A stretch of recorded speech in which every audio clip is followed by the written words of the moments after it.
नाते चीज में ना थोड़ा नहीं तो म्यूजिक को बनाव लगे तो बहुत एडवांस दिमाग दरकारा सीरीन को बनाव लगे बहुत ही ज़्यादा मतलब कि बहुत ज़्यादा प्रॉब्लम फेस हुआ तला से जस्ती दिमाग माइंड लगा हुआ तब जाके कि सीरीन थोड़ा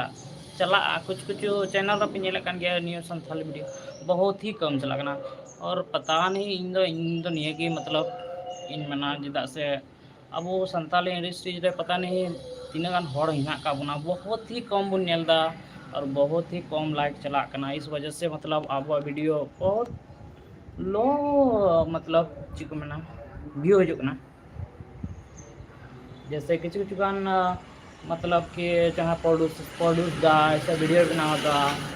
तो नहीं हो यार मजा बाय को चेदा से कम व्यू हुआ से इनकम बांग हुआ इन्वेस्ट हुआ ज़्यादा